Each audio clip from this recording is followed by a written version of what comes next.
Hello, Frosty Brothers here. Cool Grabs number 30. That's a milestone, I think.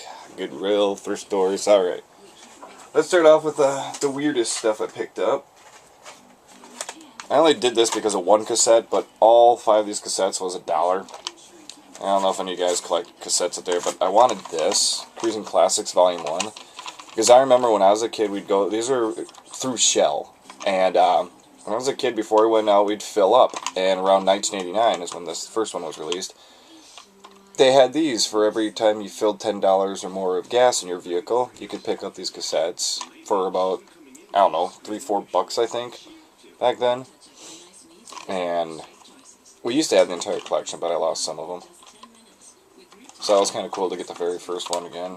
Some of the other cassettes in there was Best of Rod Stewart, which, The Escape Club, Dollars and Sex, which I have no idea who the Escape Club is. I know I've heard of them before, but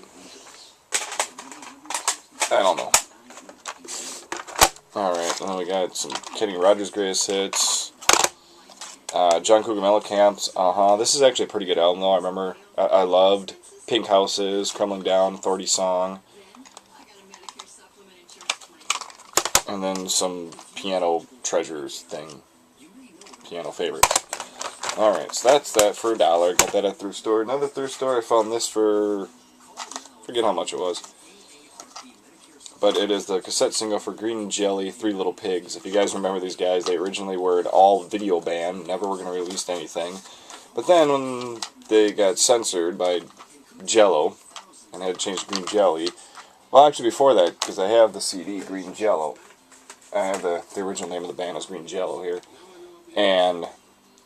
they were supposed to be a video-only band until they released this 11-song soundtrack to the video.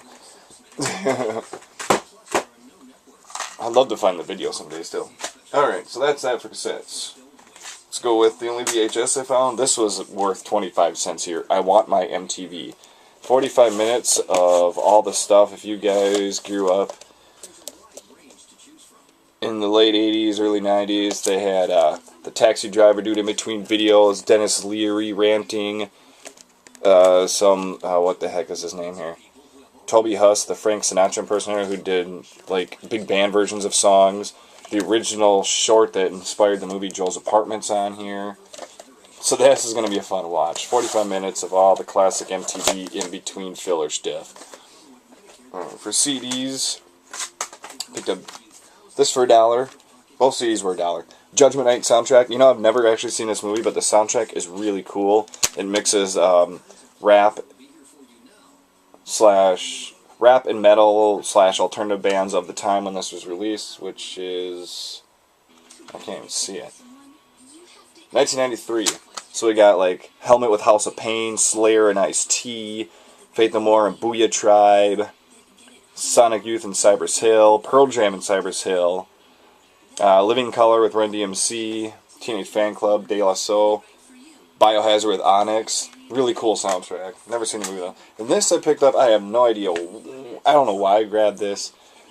If anybody out there, comment below if you know what's up the story with Flesh for Lulu.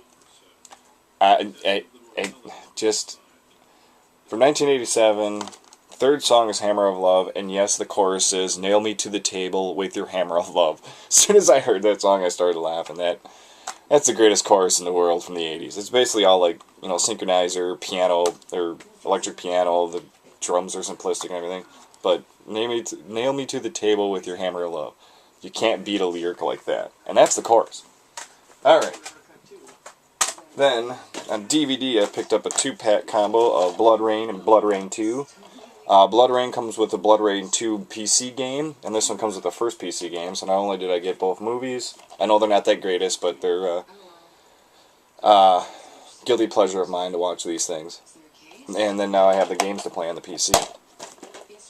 Blu-ray and I think this thing was like $15 for both of these. Brand new. Got this used for $6, the Race to Witch Mountain Blu-ray / DVD plus digital copy. Yes, it actually does have all 3 of them in here. So that's kind of cool to find that. What was really funny is they wanted, for the ones that didn't have all these different versions of the movie, Blu-ray, DVD, and digital copy, they wanted more for it. They wanted like $15 for it on just Blu-ray alone. And then I found this hidden behind a different movie, and I was like, yeah, I'm grabbing it. I actually enjoy this movie. It's a pretty good movie. I thought it was well done. Okay, I picked up for $1.50 two PS1 memory cards by Newbie. I don't know if they work yet. I haven't tested them. But, yeah. $1.50. Who cares? 2 more memory cards. And this does work. Mega Man 2, like Tiger handheld. It was $2.99, but I got it for half off at Goodwill, so it was $1.50. And it's harder than crap. But that's kind of cool to add to the collection. Mega Man 2 handheld.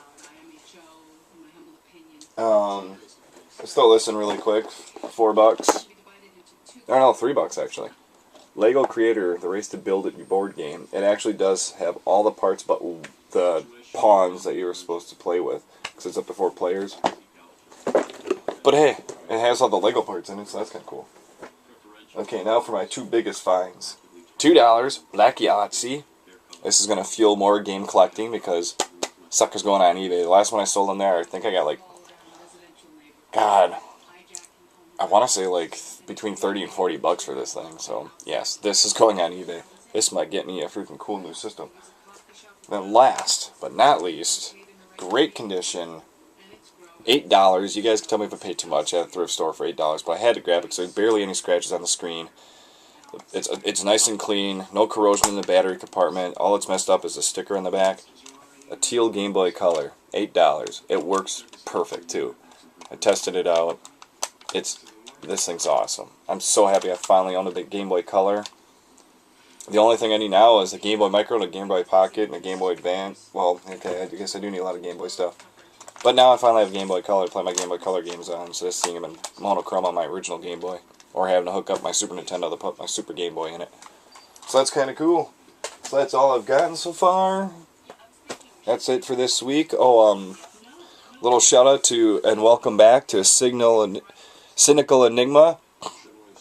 Welcome back, dude. I did go out and look for that one Pokemon, that Power Rangers VHS that you need, but nobody had it. I'll keep it in mind. You know what? Comment or something. Let me know what you collect for Pokemon. Pokemon or Mighty Morphin Power Rangers original, because if you collect everything, I'll keep an eye out for puzzles and toys and everything for you. Alright, that should be it. That's Frost Brothers out.